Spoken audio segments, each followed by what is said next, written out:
Hey, Hare Krishna, everyone. Welcome to the Learning Bhagavatam class. Hope you're all well. Thank you for joining us on Christmas Day. So our guest speaker today is Madana-gopāla Prabhuji, who will be talking to us about Canto 8, Withdrawal of the Cosmic Creations, Chapter 10, The Battle Between the Demigods and the Demons. So I'll give you a little bit of a background to Madana-gopāla Prabhuji. Madana-gopāla Prabhuji was born in Kenya and joined ISKCON Nairobi at the age of 14. 2 years later, Prabhuji moved to the United States to continue his education. Having graduated from Temple University in Philadelphia, Prabhuji went on to pursue a career with a global financial firm, making his way to become a senior vice president. Prabhuji was initiated by His Holiness Sattva Rupa Das Goswami during 1999, completing Bhakti Shastri Vaishnava Teacher Training Course during 2014, then the governing body Commission College for Leadership Development in 2020. Prabhuji went on to continue his studies with ISKCON, taking the Guru course during 2023. Prabhuji married His Grace Mansi Ganga Devi Dasi, a dynamic preacher and leader in her own right. They have a son, Madhav, who is pursuing a career in medicine. Prabhuji currently serves as ISKCON GBC zonal supervisor, which he has continued to do so for over 5 years. Welcome, Madana-gopāla Prabhuji, to the Learning Bhagavatam class. Hare Krishna. Over to you, Prabhu. Hari Bol. Hare Krishna. Thank you, Dharmendra Prabhu. Thank you, dear devotees, for joining. Today I'm just going to share my screen here. Hopefully it's going to work. So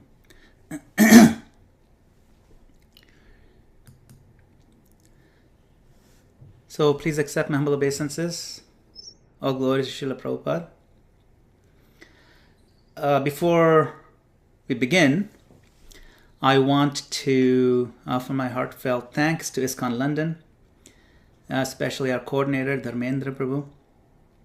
Special shout out to our dear friend from the UK, Shilen Prabhu. And thank all of you for so kindly inviting me and encouraging me to speak on this ISKCON London Zoom forum. It's a real honor to be connected with you all. Earlier this year, in August, I had the blessing to visit the UK for the first time. And by the grace of Kirti Sundari Mataji and other devotees who coordinated that, it was really wonderful. I met so many enlivened and enlightened devotees in the UK. I have to say, your dynamic and selfless service is just inspiring. And I can see that it continues to give great joy to Srila Prabhupada. I'm grateful for your association today, and I'm praying that whatever we share today can be an offering at his lotus feet.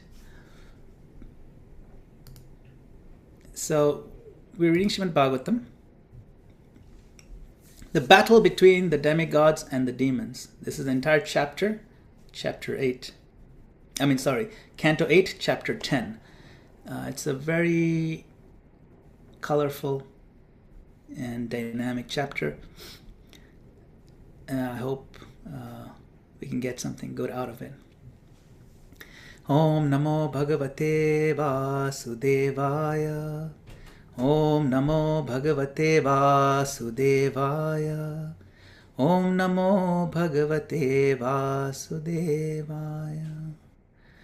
Om Ajnanatimirandhasya Jnananjana Shalakaya Chakshurun Militam Yena Tasmai Shri Gurave Namaha. Nama Om Vishnu Padaya Krishna Prishthaya Bhutale Srimate Bhaktivedanta Swami Niti Namine Namaste Saraswate Deve Gauravani Pracharine Nirvishesha Shunyavadi Pashyatya Deshatarine Jai Shri Krishna Chaitanya Prabhu Nityananda Shri Advaita Gadadhara Shivasadi Gaur Bhakta Vrinda Hare Krishna Krishna Krishna Hare Hare, Hare Rama, Rama Rama Hare Hare.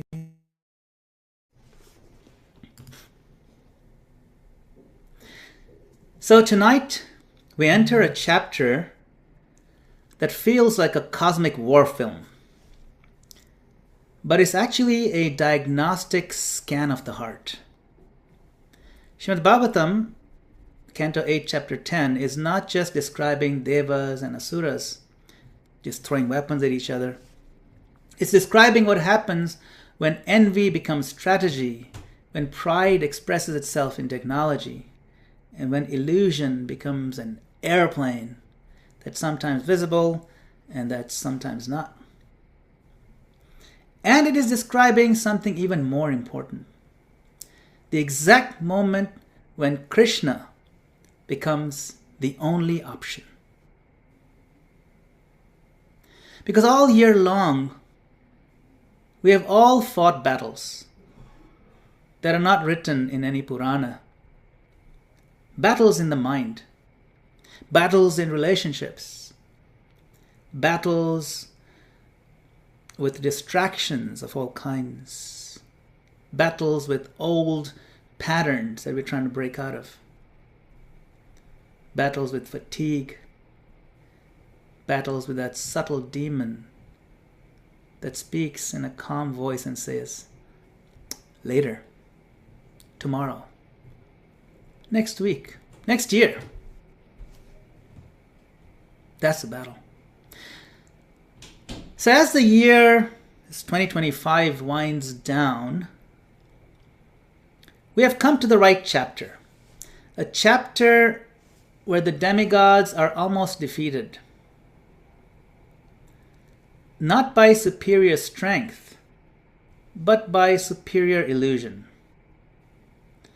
And a chapter where the Supreme Lord does not merely give a motivational speech. He enters. He dissolves the nightmare himself. He comes and restores courage personally.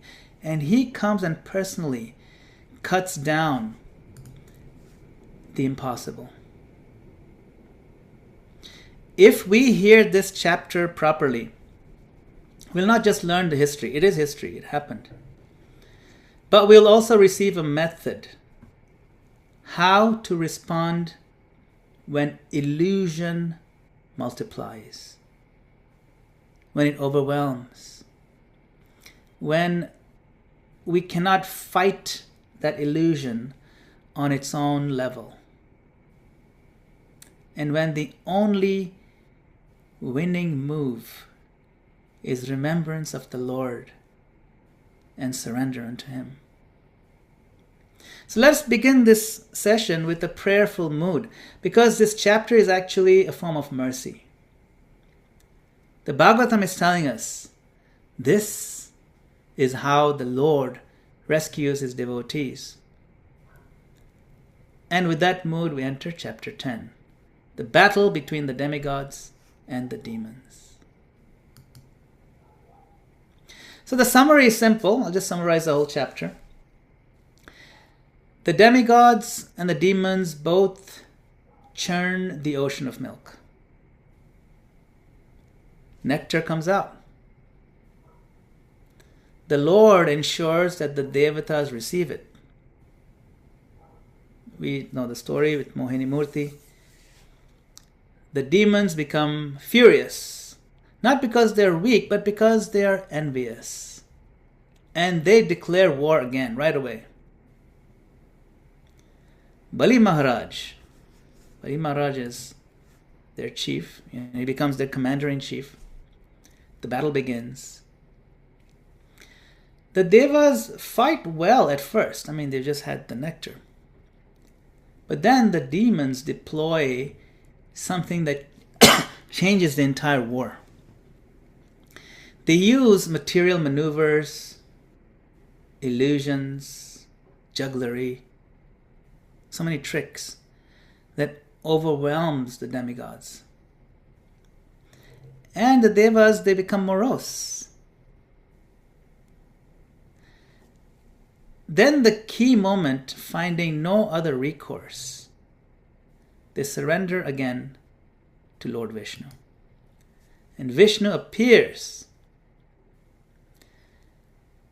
on his Garuda, and the demonic illusions vanish like a dream when one wakes up. Now here's the frame we need as devotees. Both the Devas and the Asuras are experts in manipulating material energy. We also have some degree of expertise. All of us in the material world, we have some level of manipulation. The difference between the demigods and the demons is not intelligence. The difference is shelter. The demigods are not perfect. They are not free from fear. But they know where to go when fear becomes unbearable. The demons are very competent. But demons refuse bhakti. And therefore, even the nectar doesn't benefit them. So the chapter is not really so much good guys versus bad guys. The chapter is really about shelter versus no shelter. Maybe more sharply, surrender versus control. So if you look at the first verse in the chapter,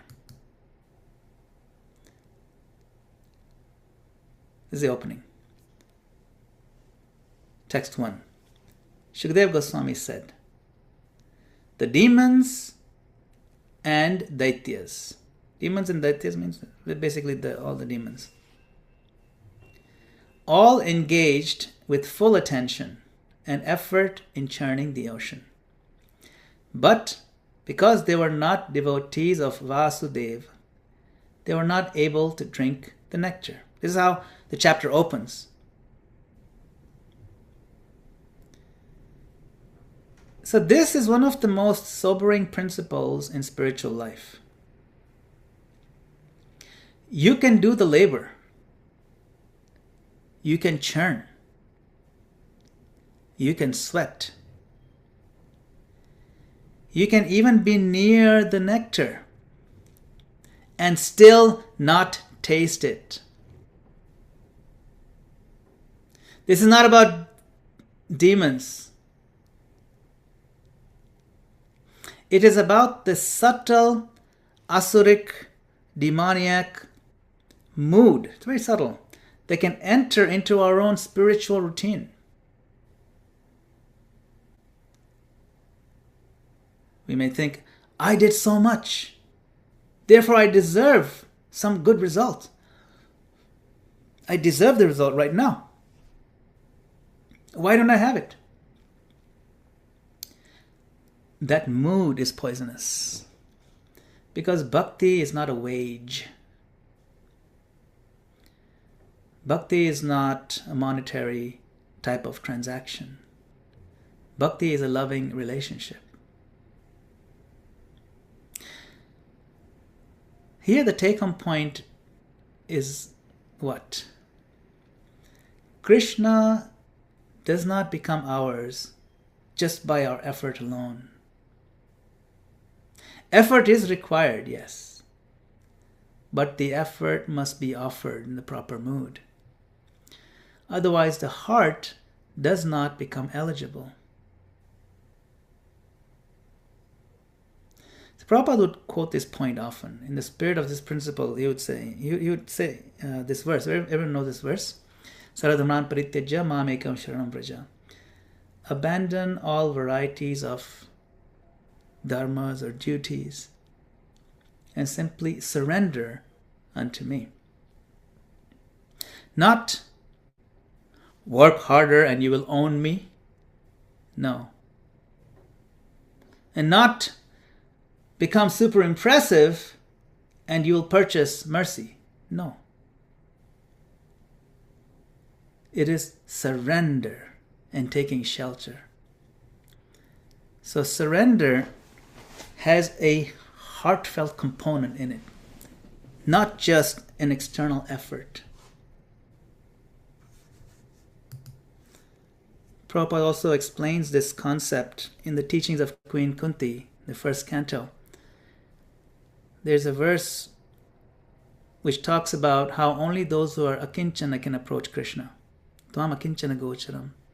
In that verse, Prabhupada says, he explains in the purport, that the chanting process is so powerful that even once you chant the holy name of the Lord, you can erase as many sins as, more sins than you can commit ever. He says there's no exaggeration, not one bit. But there is a quality of feeling to such chanting, he says. So it's not just the effort of the chanting, but the quality of feeling, which has to be imbued with a sense of surrender. So you see here, Shukadeva Goswami is saying they're putting their full attention in the churning. But because their heart is not devoted, that surrender is not there, the quality of feeling that, my Lord, I'm yours, that is not there in these demons. So, the nectar was in their hands and they could not drink it.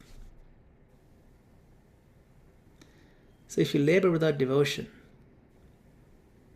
you don't get the nectar. Yes, you get the labor. What did the demons get? End up with nothing. They got the wrong end of the snake. They worked really hard. So I ask each of us in this past year, 2025, where did we churn? Where did we labor? Where did we try hard? And in which area did we feel still no nectar? Sometimes the answer is not that we need new techniques. Sometimes the answer is that we need to engage the heart and give a deeper offering. The answer is a devotional, selfless perspective. And this chapter begins by revealing that mercy. You see, it just opens up with that. It's revealing what? That the mercy of the Lord will not be enjoyed, will not be available to the non-devotee mood, even if it's standing right next to the mercy. They were not able to drink the nectar. Why? They were not devotees of Vasudeva. What does it mean to be a devotee? Then the chapter becomes cinematic. Conch shells and drums and tumult and chariots and animals of the land, animals of the water, and Demingila fish and camels and elephants and lions and animals of the sky. The Bhagavatam describes the armies with such detail that it's like forcing us to visualize. This is real. This is intense. And then comes Bali Maharaj in his airplane. Now, the airplane is manufactured by the demon known as Maya, Danav. It's described as inconceivable, sometimes visible, sometimes not. It's like one of the stealth aircraft. This is the psychology of illusion. Maya is not consistent like that. Sometimes you see it clearly,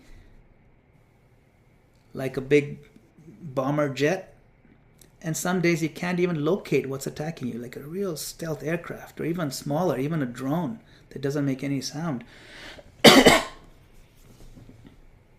You can't see where the attack is coming from. You just feel attacked. Then Bali deploys these illusions. Mountains falling, trees burning, stones smashing, snakes and scorpions and carnivorous demons shouting and screaming, and thunderous clouds, raining, not water, raining fire, and devastating fire, like universal dissolution, samartaka fire, and whirlpools and floods.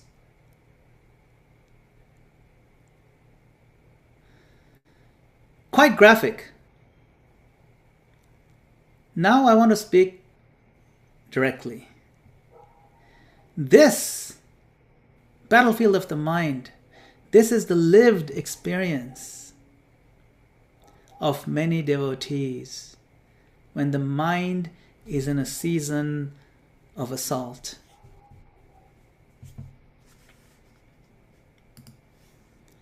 One day it is lust, another day it is resentment, another day it is fatigue, another day it is criticism. Either we find ourselves criticizing somebody harshly, unfairly, or we are being criticized harshly, unfairly. Or another day it is a feeling of, what's the point of all this anyway? Or another day is the feeling of spiritual stagnation. I'm just not moving anywhere. Or another day it is about fear of the future, either our health or education or finances or our children. Those days it's actually clear what the problem is. And sometimes, like Bali's airplane, it's visible and sometimes not. Sometimes you cannot even explain why you feel heavy, so heavy. You just feel heavy, that's it, but you don't know why. So the Bhagavatam is educating us, saying, do not underestimate illusion. Illusion can be expert. Illusion can be organized. Illusion can be overwhelming. Illusion can create an atmosphere. And what happens to the demigods? So, verse 52, it says, while this magical atmosphere was being created by the invisible demons, the soldiers of the demigods became morose. Morose! Not defeated by weapons, but defeated by this atmosphere. Illusory atmosphere. This is a serious warning for even, long-time practitioners of Krishna consciousness. Sometimes the enemy is not just a single temptation, but a mood cloud that covers all directions. And the Bhagavatam is teaching, when the atmosphere itself becomes demonic, we cannot fight it by material counter-illusions. There's no material solutions to this. We have to change our shelter.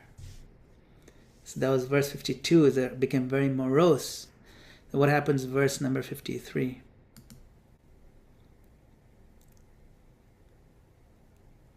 This comes,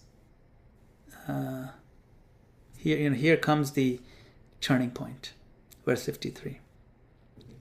When the demigods could find no way to counteract the activities of the demons, they wholeheartedly meditated upon the Supreme Personality of Godhead, who then appeared immediately.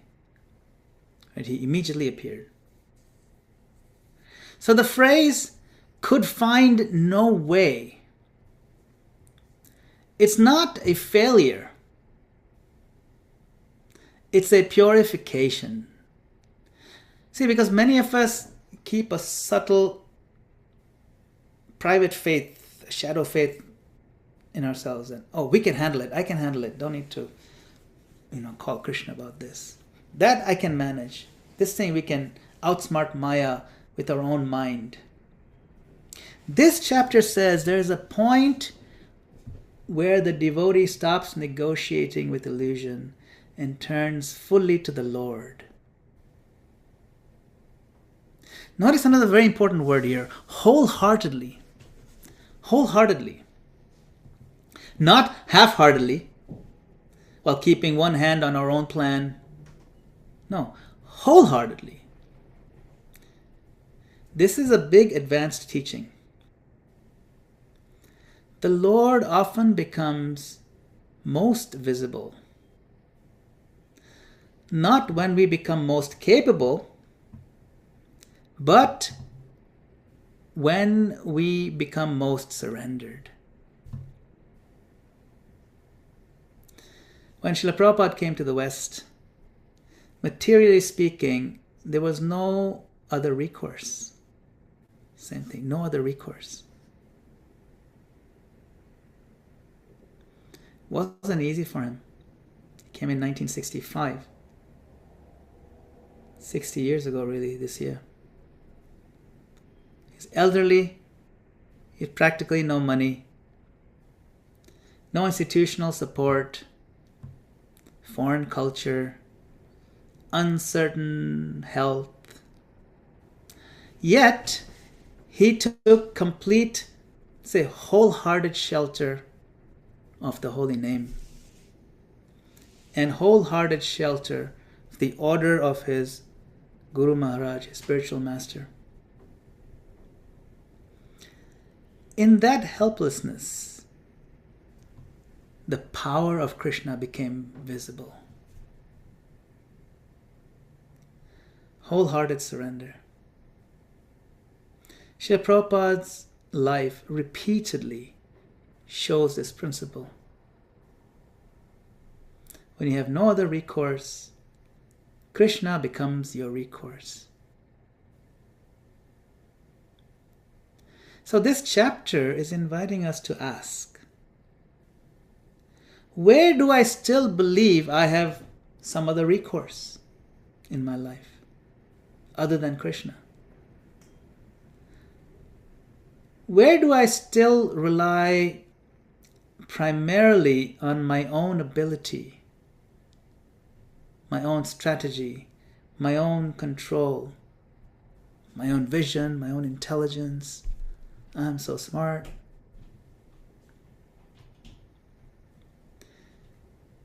This is a weakness if we think we are capable of anything. No, it's not that we are capable. Whatever we have accomplished is because Krishna's hand is in our lives. And this whole exercise is just learn to recognize that.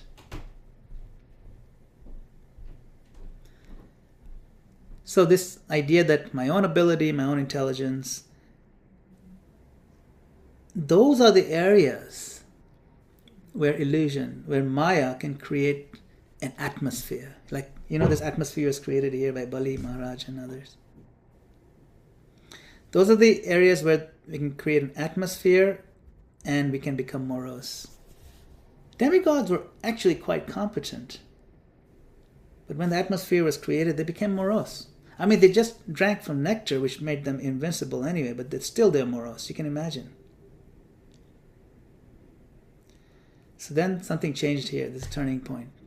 When the surrender becomes real, see, they started meditating on the Lord. If you think of the Lord deeply and wholeheartedly, then something changes. Something dramatic happens. Even if you try it for yourself, just close your eyes for a minute and really turn to the Lord. That's what the demigods are doing right here. Just take a moment and really meditate on the Lord wholeheartedly, giving up this idea that I can fix anything. My Lord, please enter my mind and purify all directions with your strength. No other recourse but you, my Lord. This is one of the biggest components of surrender. Recognizing that my maintenance, my protection, that's coming from the Lord. Avashya rakhive Krishna Vishwasa Palan. This is one of the 6 components of surrender. So when surrender becomes real, then something changes. What happens?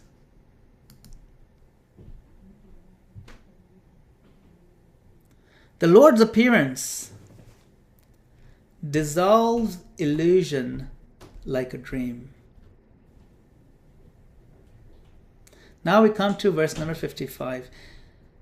This has to be one of the most quotable, life-giving verses in this chapter.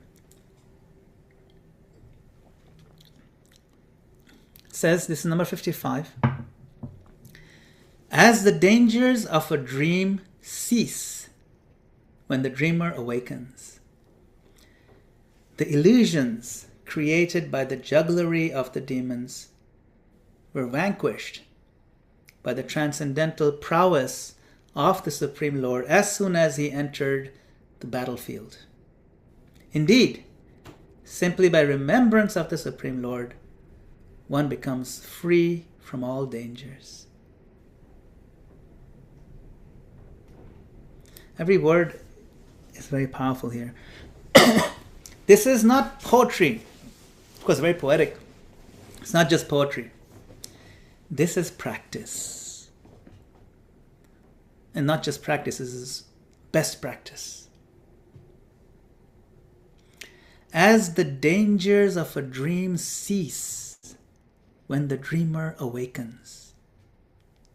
Meaning, some dangers are real, but some dangers are just dream dangers. They have power only because you're asleep in forgetfulness. You wake up and they vanish completely, become utterly inconsequential. In fact, they vanish so much, so quickly, sometimes you don't even remember what the dream was. Because you know it is so inconsequential, even your mind doesn't bother remembering it.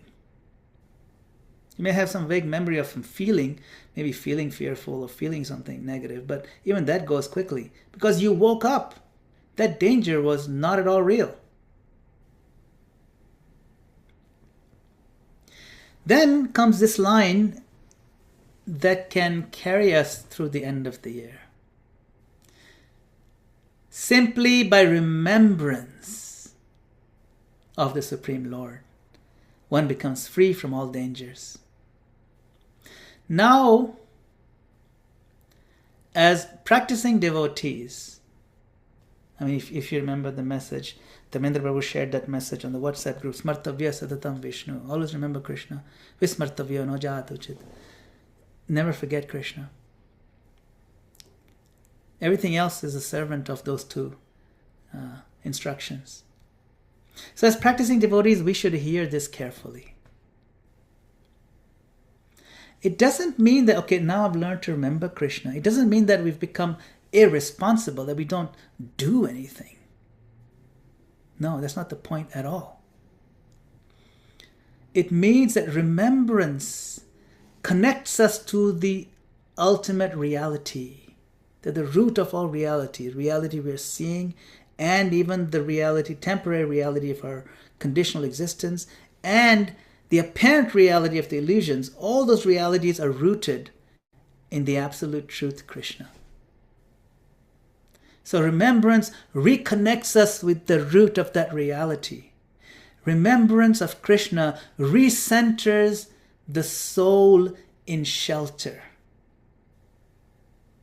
And once we're aligned correctly in that way, then when we carry out the responsibilities of our life, our responsibilities of the world, and of course our spiritual responsibilities, that we will know what to do, what not to do. We will know not to be swayed by the waves of adverse emotions. This is why Srila Prabhupada emphasized the chanting of the holy name so relentlessly. Why? Because remembrance becomes accessible and practical through the chanting process. Remembrance of Krishna. Hare Krishna, Hare Krishna, Krishna Krishna, Hare Hare, Hare Rama, Rama Rama, Hare Hare.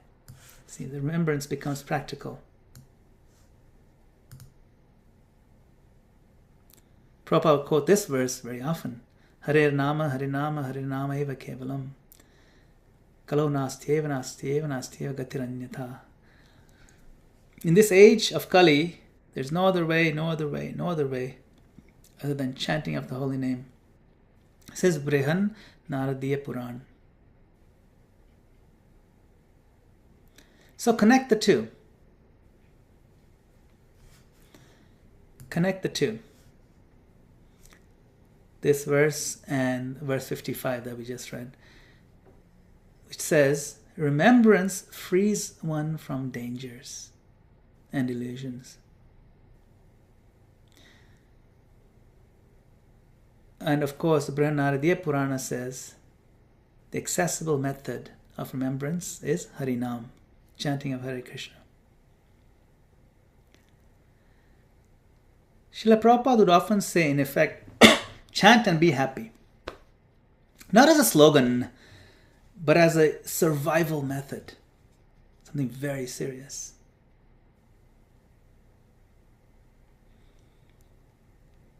When obstacles would come, he didn't first say, let me be protected materially. He acted responsibly, yes, but his core was always the holy name.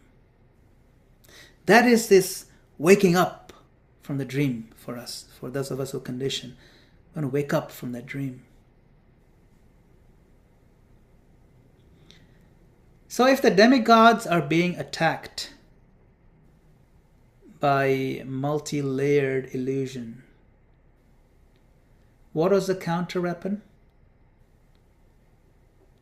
The appearance of Lord Vishnu, Vishnu's presence.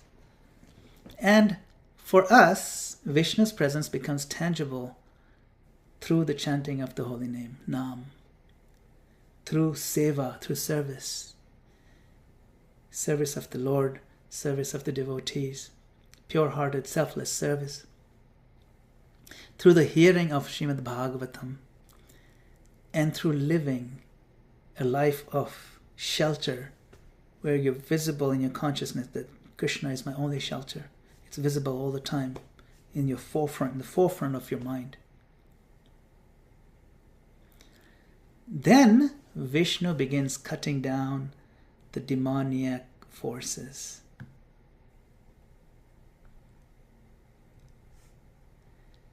This chapter shows that the Lord does not negotiate with illusion.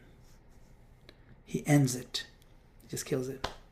This is crucial. And you can see how beautifully the Lord swoops down in his Garuda as soon as the devotees approach him. When Krishna enters, this is important. The solution isn't always gradual. Sometimes the fog lifts instantly. Sometimes the burden breaks suddenly. Sometimes the temptation loses taste immediately. Because the Lord's presence is not merely comforting. It is powerful. He is power personified. He can knock it right out.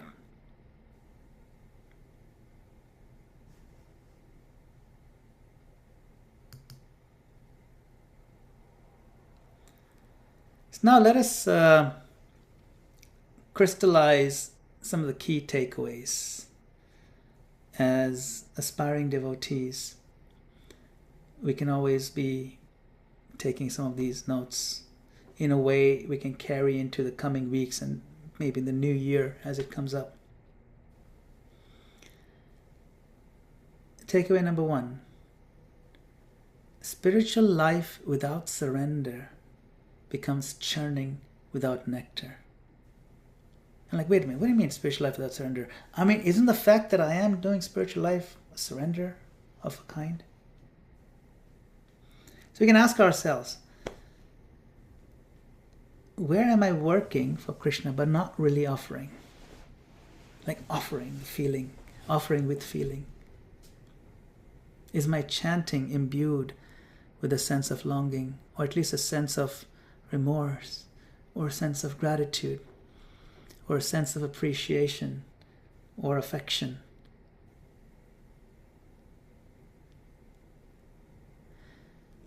A practical move, I'll call this slide practical moves. We can make some practical moves in our lives. Before our japa, or before any kind of service or seva that we choose to do. We can verbally offer it. Krishna, this is for you. Not for my self-image. This is for you. If you listen carefully to, if you've seen any kind of fire yajna sacrifice done in ISKCON, they'll be making offering and ahuti and oblation in the name of Krishna. So say, idam Krishnaya, idam na mama. Means this oblation is for Krishna, not for me. Na mama. Like specifically it says not for me. I just want to be clear, this is for Krishna. So when we make a practical move, a conscious move, before japa or seva, any other kind of service that we do, kirtan, Krishna, this is for you, not for my self-image. It can be hard to do because a lot of the times we are motivated a little bit by our self-image. Nothing necessarily wrong with that, it's where we are, but we can try to shift the ratio to more for Krishna, less for me. At least we recognize it and start moving more towards Krishna. Then what happens, we add more surrender, which then means we'll get more nectar.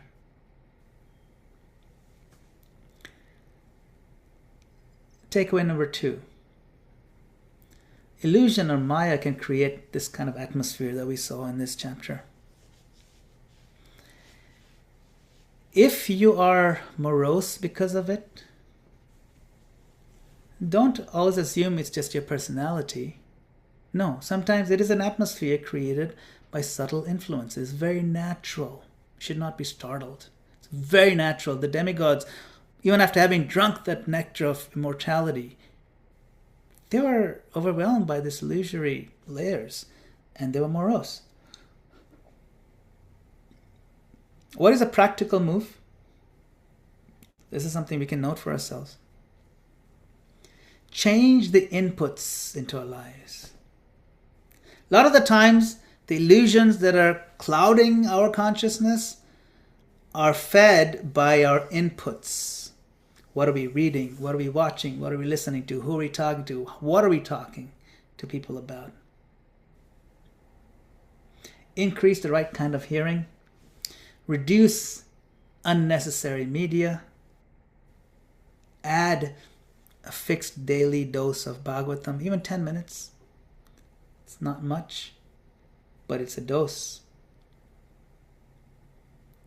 And one whiff of that fragrance can strengthen you and push out that fog of illusion. If you do it regularly, change the inputs, then that atmosphere can't survive too long because you see things in the right perspective. And we have to recalibrate our perspective every day. It doesn't matter if you read this 100 times. Read it again. The right mood. Because we need to keep sweeping our doorstep every day. You can't say, I swept it last week. No. Look at it now. It's different. Every day, you have to push out that illusion. Takeaway number 3. When we find there's no other recourse other than Krishna, like there's nothing I can do. It is not humiliation. It is eligibility. Look at it that way. When you cannot counteract the mind, do not panic. That is the moment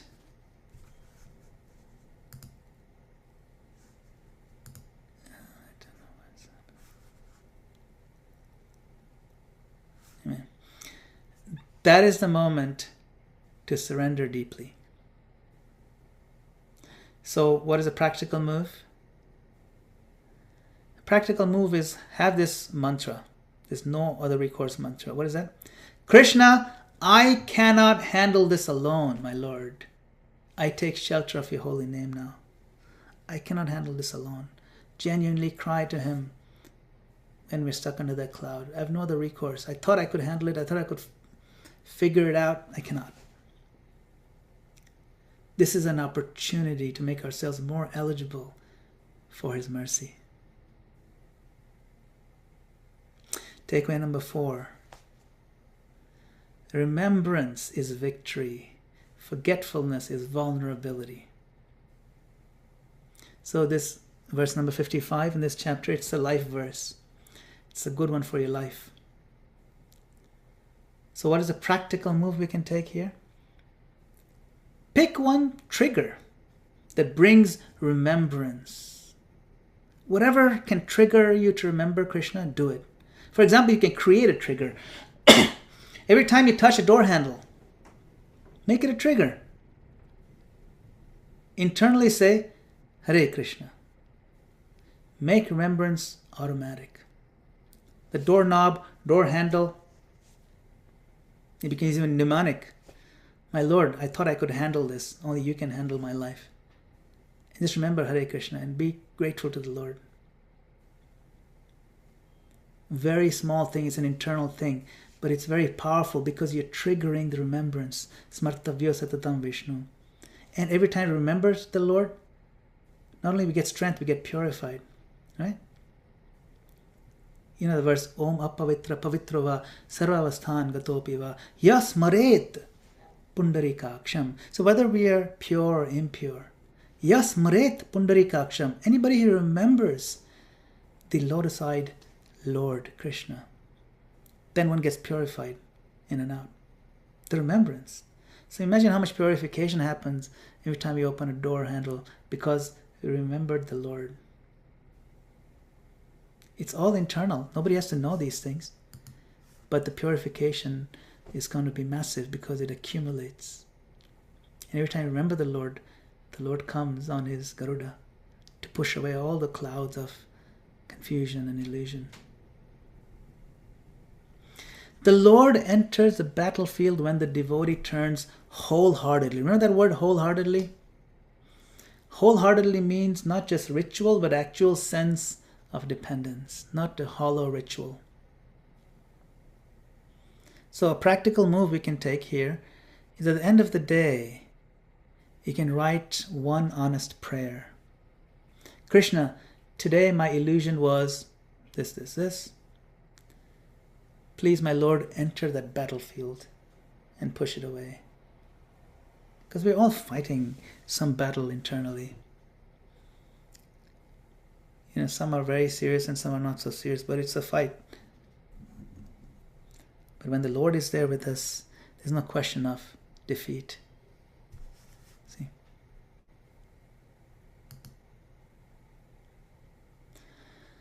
I will add one more quotable verse that Prabhupada would often lean on because it trains our expectation. Everyone knows this verse, very commonly quoted one. Ananyas chintayanto mam ye jana paryupasate tesham nityabhiyuktanam yogakshemam vahamyaham. Those who worship me with exclusive devotion, I carry what they lack and preserve what they have. This one everyone knows. Yogakshemam vahamyaham. This is basically the whole chapter. Chapter 10 in one sentence. The Lord enters, He carries, He preserves, He ends the nightmare.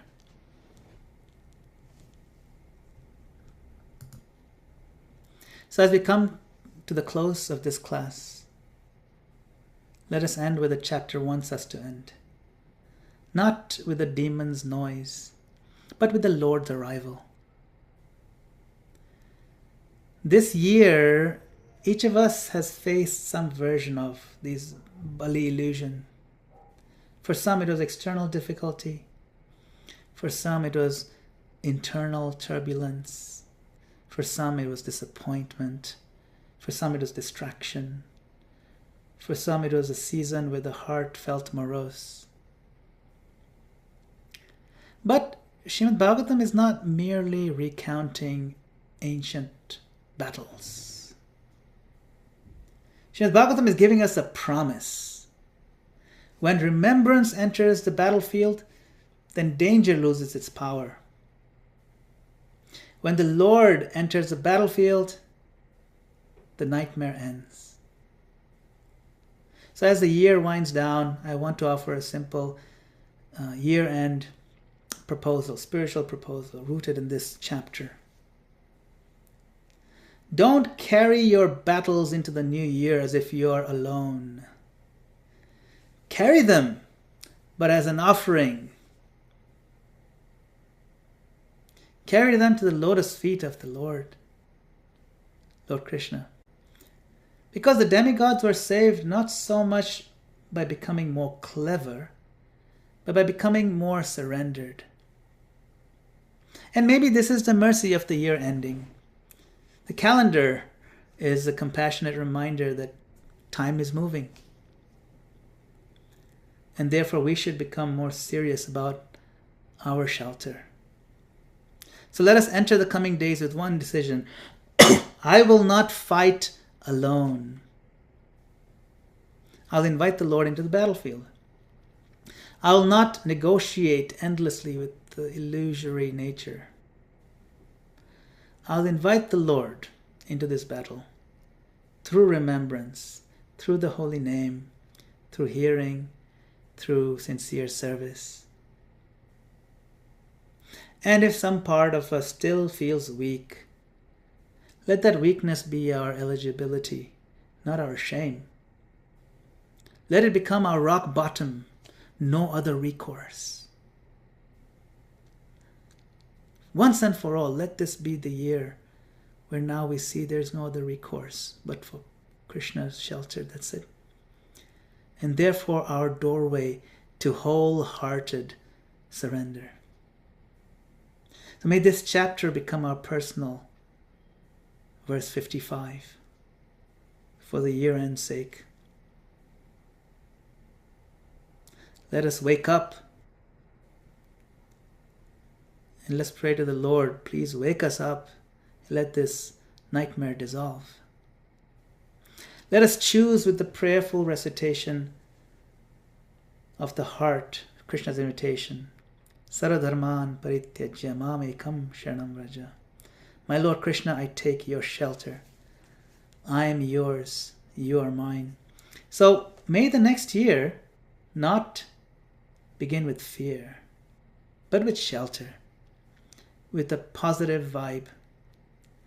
Not with moroseness, but with happy remembrance. Not with artificial atmosphere, but with genuine awakening. So thank you all very much. Hare Krishna. Thank you for your kind attention and your valuable time. My obeisances to all of you. Hare Bol. Hare Krishna, Madana-gopāla Prabhu, thank you so much for giving this beautiful class. And I'd like to thank Krishna for giving us your association. So thank you so much for that. If anyone has any questions, please raise your virtual hands or let's just put your normal hand up if you can, and I'll just call you out. If I can start, Prabhuji, whilst we wait. Okay, there's one there. Okay, Jai Mataji, would you like to ask your question? Hare Krishna. Hare Krishna, Prabhuji, it was such a lovely class and I liked your presentation. It was so nicely done. My question is, I couldn't understand the difference between surrender and the recourse. Because to me, that recourse also sounded like a surrender. So Yes, if you thank can you. maybe Sure. explain with an example, then maybe I might be able to understand. Yes. Thank you. No, thank you very much. It's very similar. In fact, they're closely related. So we need to understand what surrender means. We have a general understanding, but in Krishna consciousness, especially the way Prabhupada explained it and our acharyas explained it, surrender has a very specific, clear meaning. It has 6 components to it. So all 6 components are needed for us to be considered surrendered. And all 6 components we can add or get better in each one of them. You see, so this idea of no recourse, it's a realization of our helplessness. I've reached rock bottom. I've tried my strategies. I can't fix this by my own strength, by my own cleverness or control. There's nowhere else to go. This is a moment when our ego runs out of options, you see. So surrender is the chosen response to this helplessness. So that's the difference. So it means, now that I don't know what to do, I don't have the ability, therefore I turn to the Lord, accept his shelter, and align my will with his will. I will stop fighting for control and start acting in devotion. So this no recourse is a door. It's a breaking point, often forced upon us by our own life. And surrender now is walking through that door, volunteering, offering ourselves. Now, my Lord, I know you're on the other side of the door. Please accept me. Now, a person can feel no recourse and still not surrender, by the way. That happens too. It doesn't mean that, okay, you've hit rock bottom, that everybody will surrender. No. Some people just become bitter, and that becomes the default setting. Or become hopeless, or become numb, or become cynical. A mature devotee can surrender even before hitting the no recourse, out of wisdom and trust, not out of desperation. We don't have to put ourselves in a situation of desperation to surrender. It's not necessary. You know, there's a very famous saying in Hindi, I think it's by Kabir, दुख में सुमिरन सब करे, सुख में करे ना कोई, जो सुख में सुमिरन करे, तो दुख काहे को होई. Means that when someone is down or rock bottom, they remember God. But when things are nice and smooth and happy, nobody remembers God. But those who intentionally remember God when things are nice, there'll never be bad things in their life. You know, it's because now the Lord is in your life. Nothing can be bad. Maybe to some external person may look bad, but the devotee is smiling through everything because the Lord is with the devotee. So surrender is related to no recourse closely, but it's not exactly linked that way. Yes? Thank you. Thank you so much. Yes. Gayatri Mataji, would you like to ask your question? Hare Krishna. Hare Krishna, Prabhuji. Thank you so much. My son want to ask a question, Prabhuji. Hare Krishna. Sure, go ahead. Hare Krishna, Prabhuji. I came late. I had just heard the last couple of slides of your presentation. It was really nice. My question is related to the first question and your answer to it. You mentioned obviously like Kabir's verse and, like surrender doesn't have to be at the last stage, like when you've lost all other hope. My question is around like, how do you maintain the balance between continuing doing your duties of, for example, like I'm actually a bit sick right now. I can't just surrender and say, I'm not going to take my meds or I'm not going to rest or do anything. You just, surrender fully. How do you balance the ability to surrender while also, this example is not the greatest one, but how do you balance that ability to surrender while also continuing to take your own actions to try and resolve the, situation you may be in or whatever the case may be? Yes, thank you. Sorry, what's your name? My name is Shreyas. Shreyas. Thank you, Shreyas. Nice question. Yes, sometimes we trap ourselves into a false dichotomy of what it means to be surrendered. In the sense that, okay, a more surrendered person will not take medication. Now that's an inference from your question. Because I have to take medication, so I'm a little bit less surrendered. If I was more surrendered, I could do without medication. That's not true. That's not a measure of surrender. And that's not one of the 6 measures either. You see, to do the right thing, to follow your responsibility, to do the intelligent thing is to use the intelligence that Krishna has given us in his service is part of surrender. For example, if a temple, say you see a nice little temple, the little temples in India, little one, just 4 pillars, and you see one of the pillars about to crumble and the rock is about to fall off and the whole temple might come down, you run. And you put some, you patch it up and you prop it up and you rescue it, And they say, yes, this is surrender. I'm so glad I could do some service for Krishna. Otherwise the temple would have crumbled.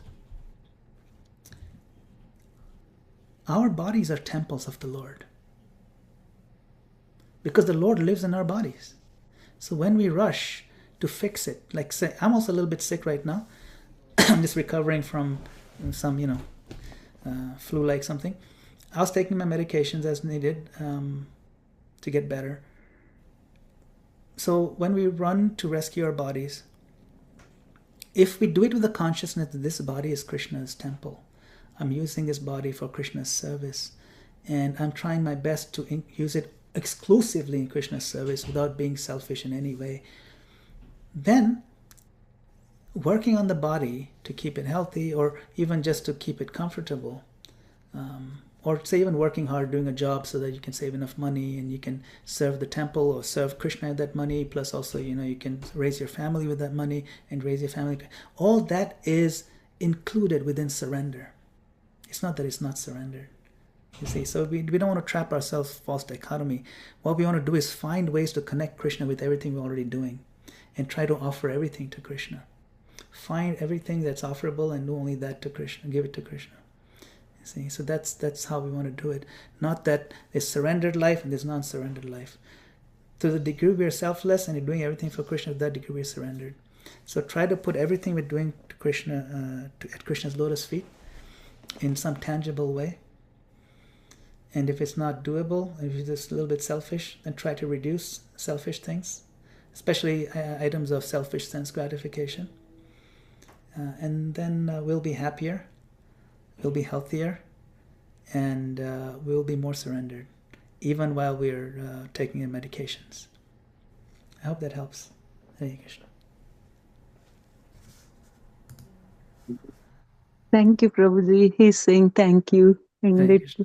yeah. Thank you, Oh, yeah. Shreya. Thank you. Thank you so much. That makes a lot of sense. Yeah. I appreciate the answer. Sure. Okay, Prabhuji, if I can ask a question, unless someone else wishes to, or we can do so after this.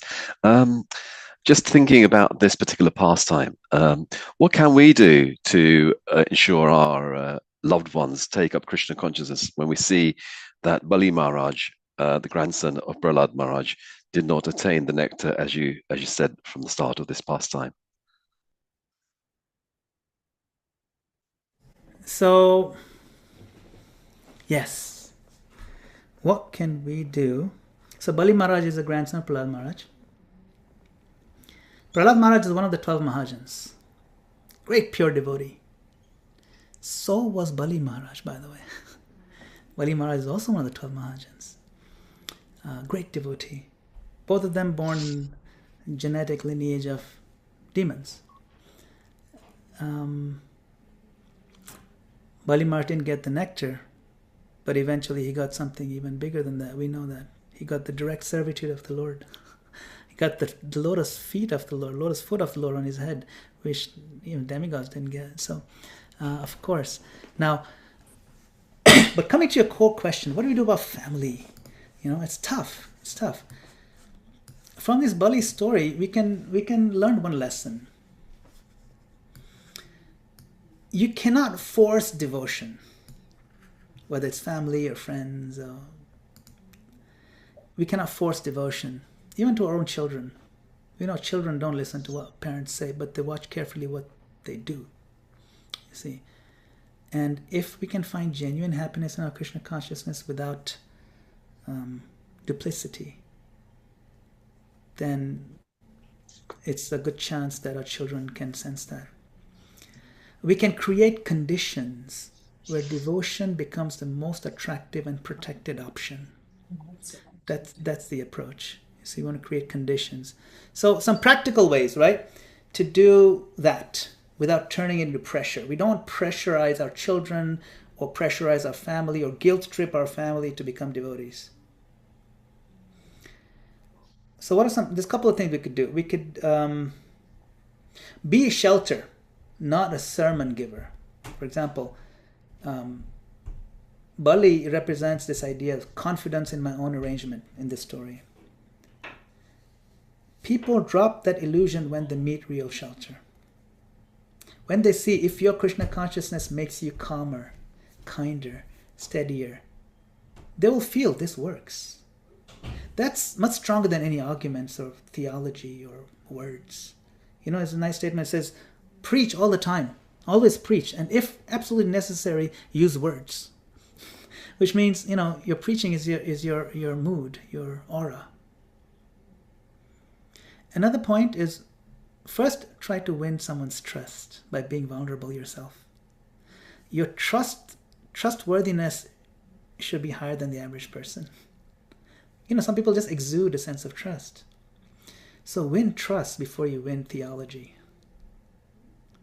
If they'll feel judged, they'll defend Bali. If they feel understood, they'll soften. So we spend more time listening, more energy listening than correcting. And then another angle is we invite, we don't corner. Come for prasadam, no pressure. No pressure invitations.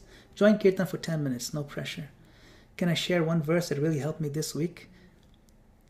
Let them keep the dignity of their choice. And then, of course, classic one is make devotion joyful.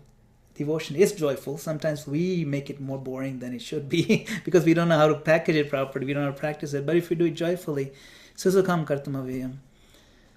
So a lot of people, they reject their loved one's religion,